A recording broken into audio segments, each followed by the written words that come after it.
그런데 그런 말이 있죠, 여러분. 호의가 계속되면 둘리가 된다. 농담이고요. 호의가 계속되면 그게 권리가 되더라고요. 안녕하세요, 달라입니다. 오늘은 착한 아이 컴플렉스에 걸린 그대에게 라는 주제로 한번 이야기를 해보려고 하는데요. 착한 아이 컴플렉스 많이 들어보셨죠? 어쩌면 지금 이미 우리 주변의 모든 사람들 또는 저부터 지금 그 컴플렉스에 빠져있진 않나 라는 생각이 드는데요. 제가 이걸 준비하면서 네이버에 검색을 한번 해보니까요, 이 컴플렉스는 타인으로부터 착한 아이라는 반응을 듣기 위해서 내면의 욕구와 소망을 숨기고 거짓된 말과 행동을 무한 반복하게 되는 그런 컴플렉스라고 합니다. 우린 어렸을 때부터 넌 착해야 돼, 넌 항상 누군가를 배려해야 된단다, 넌 착한 일을 해야지, 그래야 착한 아이가 돼, 착한 어른이 돼, 그런 주입식 교육을 이제 듣고 자랐던 터라 어쩌면 이런 컴플렉스가 생기진 않았나 라는 생각을 하는데요. 그것처럼 양육 방식, 가정의 환경, 또는 뭐 학창 시절의 경험, 또는 사회에 나와서 사회생활에 대한 경험, 뭐 이런 여러 가지 복합적인 이유들 때문에 이런 컴플렉스가 생기는 것 같아요. 그래서 오늘은 나는 아무래도 이 착한 아이 컴플렉스에 빠져서 사는 것 같아 라고 고민이 되시는 분들이 계시다면 어떻게 하면 조금 마음이 편할 수 있을까, 제가 조금 팁을 드리고자 이렇게 여러분들도 도와주고 나 스스로도 다시 한번 생각해보는 그런 기회를 한번 만들어 볼까 합니다. 착한 아이 컴플렉스에 빠진 그대에게 첫 번째, 무조건적인 배려는 정답이 아니다. 과연 우리는 항상 살아가면서 그러죠. 내가 이렇게 해야 되는데, 또는 힘든 사람이 있으면 도와줘야 되는데, 친구가 힘들어 보이네? 내가 좀 더 도와줄까? 그런 마음 가지는 건 당연한 거고요. 너무너무 좋은 생각이죠. 하지만 여기서 말하는 배려란 그걸 떠나서 제가 조금 더 오버해서 과한 배려를 이야기합니다, 여러분. 우리가 이제 학교에서 공부를 할 때는 이런 얘기를 해요. 항상 상대방을 배려해야 한다, 그게 옳은 것이다 라고 그렇게 우리가 교육을 받아왔는데요. 과연 무조건적인 배려가 좋을까요? 만약에 무조건 배려가 좋다면 과연 누구를 위한 배려일까요? 그것이 저 또한 어렸을 때부터 가정에선 부모님께서, 학교에선 선생님께서 친구는 도와줘야 한다, 어려운 사람이 부탁을 하면 무조건 들어줘야 한다, 말을 할 때 거절을 하면 그건 아니다, 뭐 이런 식으로 교육을 받아왔습니다. 그러다 보니까 이제 문제가 생기는데요. 예를 들어서 저 같은 경우도 학교에 출강을 많이 하지만 아이들을 보면은 너무 착한 아이예요. 이 친구는 친구들이 어떤 부탁을 해도 다 들어줘요. 그런데 과연 그게 착한 아이일까요? 사실 그런 아이들을 들여다보면요, 뭐 다른 사람들 눈에는 착한 아이이겠지만 자기 스스로는 너무 힘든 아이인 거예요. 일단 대부분 그런 아이들의 특징을 보면 내성적이고요, 발표를 할 때 부끄러움을 많이 타고요, 친구들의 눈치를 엄청 봐요, 그리고 거절을 못해요. 나 이거 좀 해줘 하면 해줍니다, 아무 말도 없이. 그런데 만약에 여러분들이 부모님이라면 그런 착한 아이를 원하나요? 저는 좀 아니라고 생각하거든요. 물론 시대도 많이 바뀌었지만 만약에 그런 아이들이 쭉 자라온다면 성인이 되어서 사회에 나갔을 때 자기가 하고 싶은 말, 자기의 생각을 자유롭게 표현할 수 있는 그런 사람이 될 수 있을까요? 우리는 그런 교육을 쭉 받아오면서 이런 착한 아이 컴플렉스에 빠지다 보니까 정작 회사 다니면서도 자기 할 말을 못하는 친구들이 많아요. 정말 급한 일인데 회사 연차를 쓰지 못하고요, 눈치를 보고 나 너무 힘들어도 아픈 거 해열제 먹어가면서 일을 하고 있어요, 묵묵히. 물론 그런 분들이 정말 대단한 거예요, 대단한 거. 그런데 더 나아갔을 때 과연 그렇게 누군가의 눈치를 보면서 내 아픔과 내 힘듦을 표현하지 못하고 내색하지 못하면서 살아가는 게 나 자신에게는 행복한 걸까요? 저 같은 경우도 거절을 정말 못하는 사람이에요. 그러니까 흔히 말해서 싫은 소리를 잘 못하는 사람이죠. 대학 다닐 때도 야 누구야 과제 좀 해줘, 속으로는 오늘 나도 오늘 할 게 되게 많은데 하지만 이 친구가 오죽하면 부탁했겠어? 해줘요. 누구야 우리 쇼핑 갈래? 오늘 학교 마치고 어디 가자. 난 분명히 집에 가서 또 할 게 있어요. 할 일이 태산같이 쌓여 있어요. 시험이 내일 모레예요. 그래도 그걸 거절을 못하는 거예요. 저는 그때까지만 해도 이 거절하는 게 너무 어렵더라고요. 왠지 거절하면 나쁜 사람이 되는 것 같고. 그런데 그런 말이 있죠, 여러분. 호의가 계속되면 둘리가 된다.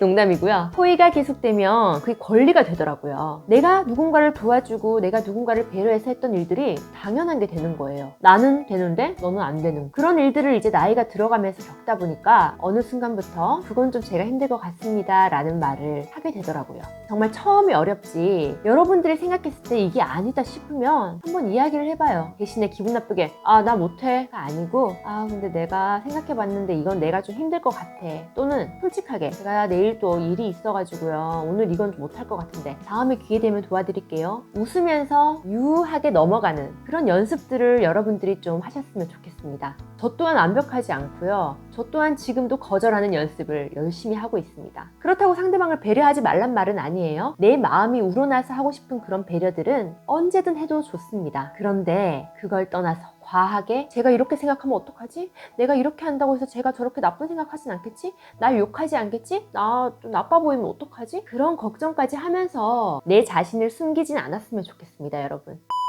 착한 아이 컴플렉스에 걸린 그대에게 두 번째, 싫다라고 이야기해라. 방금 한 이야기인데요. 이 컴플렉스의 특징이 바로 이 상대방의 눈치를 보기 때문에 생기는 거거든요. 물론 다른 사람들이 나를 바라보는 내 이미지도 중요하지만 내가 만약에 내 생각과 의견을 숨겨야만 한다면, 평생 그걸 반복하면서 살아가야 한다면 과연 무슨 득이 될까요? 상대방에게 득이 될까요? 아님 나에게 득이 될까요? 과연 내게 남는 건 무엇일까요? 그걸 한번 곰곰이 생각해 보셨으면 좋겠습니다. 사실 제가 오프라인 매장을 하다 보니까 이런 부탁을 되게 많이 해요. 자, 너희 매장 거기 코너에다가 내 상품 좀 진열하면 안 될까? 너희 매장 사이트에 우리 가게 홍보 좀 해주면 안 될까? 물론 해줄 수 있어요. 해줄 수 있는데 저도 이제 저의 매장의 컨셉이 있을 거고 또 어울리는 게 있을 거고 화사한 꽃이 피어있는 그런 매장에 자동차 용품을 팔 수는 없는 거잖아요. 그래서 처음에 제가 이걸 거절을 해야 하나, 이 친구가 상처받으면 어떡하지? 이런 고민을 엄청 많이 했는데요. 제가 고민 끝에 내린 결론은 그겁니다, 여러분. 제가 그 친구를 생각해서 매장에 어울리지 않는 그런 물건들을 가져와서 진열을 하고 내가 매일 그걸 보면서 마음이 아프고 친구한테도 미안하고 스트레스를 받을 바에는 그냥 솔직하게 터놓고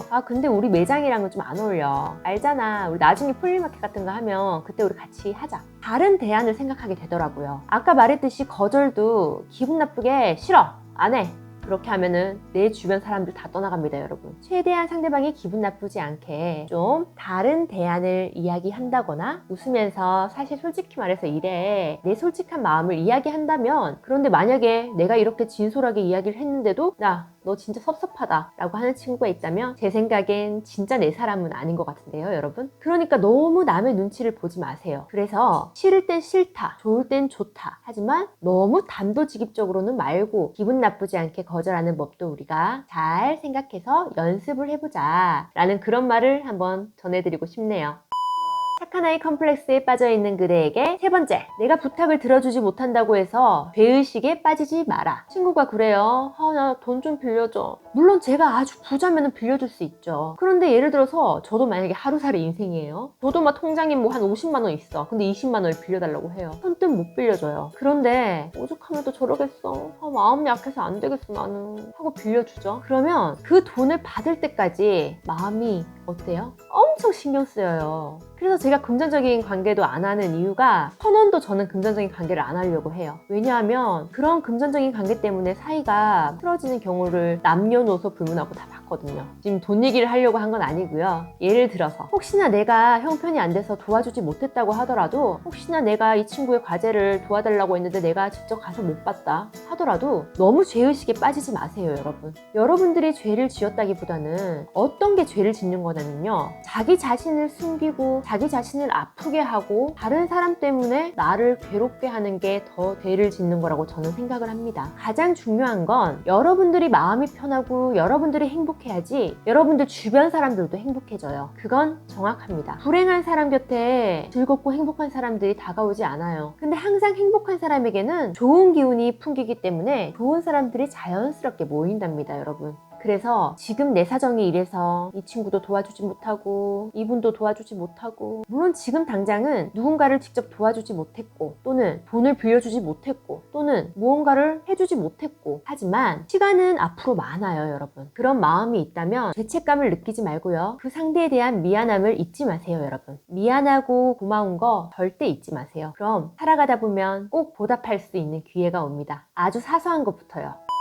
착한 아이 컴플렉스에 빠진 그대에게 네 번째, 노력하지 않아도 내 사람은 결국 내 곁에 남는다. 이 착한 아이 컴플렉스가 착하지 않으면 나는 사랑을 받지 못할 거고 결국엔 난 버림받을 것이라 라는 그런 불안감이 생기는 거라고 해요. 여러분들도 불안한가요? 여러분들도 사랑받지 못할까봐 겁이 나나요? 인간은 누구나 사랑받고 싶어하는 존재긴 해요. 하지만 그 사랑받는 것조차 내가 노력한다고 해서 크게 달라질 건 없다고 저는 생각합니다. 우리 1, 20대 친구들은 주변의 친구나 또는 짱 동료, 대학교 친구들 되게 중요하다고 생각해요. 그런 관계를. 학창시절 때 돌아보면 친한 친구랑 싸웠다 하면 맨날 며칠 막 울고 진짜 살기 싫을 정도로 너무너무 힘들었었어요. 근데 이게 조금씩 나이가 들어가면서 느낀 건 결국 인간은 혼자 태어나고 혼자 살아요. 외롭다라고 생각하시는 분들 많죠? 인간은 본디 외롭답니다, 여러분. 그걸 인정하세요. 그래서 누군가에게 사랑받으려고 애쓰지 마세요. 제가 생각할 때는 노력한다고 해서 누군가가 사랑하는 게 아니고요. 나의 그 사랑스러운 모습을 보고 누군가가 다가온다고 저는 생각을 해요. 그러니까 누군가 사랑받기 위해서 애써 내 마음을 숨기고 버림받는 게 무서워서 내 감정, 내 마음을 숨기고 가면을 쓰고 살아간다는 건 잠시는 모르겠지만 그렇게 그게 반복돼서 살아간다는 건 너무 끔찍한 것 같습니다, 여러분. 그리고 중요한 건 내가 그렇게 착한 아이인 척 하지 않아도, 내가 그렇게 착한 척을 하지 않아도, 내가 그렇게 상대 눈치를 보면서 애쓰지 않아도 나를 진짜 좋아해주고 나를 진짜 생각해주고 내 진심을 알아주는 사람들은 결국 내 옆에 남습니다. 어쩌면 지금도 여러분 곁에 그런 고마운 사람들이 정말 많을지도 몰라요. 왜냐하면 사람들은 표현하기를 좀 서툴러 하거든요. 그리고 오히려 누군가에게 사랑받으려면 솔직한 게 좋아요, 여러분. 솔직하게 내 기분은 이렇다, 내 상황은 이렇다, 난 이래 라고 웃으면서 터놓고 이야기하면 오히려 그게 호감으로 돌아온답니다. 싫으면 싫다, 좋으면 좋다, 웃음이 나면 웃고 눈물이 나면 울고 여러분들의 감정을 좀 힘들겠지만 처음엔 숨기지 않고 표현하는 그런 여러분들이 되셨으면 좋겠습니다. 저 또한 지금 열심히 노력하고 있답니다, 여러분. 저에 대한 그런 이미지가 있지만 오히려 그 이미지를 깨고 그걸 탈피해서 털털해 보이는 모습 또는 이 진솔한 모습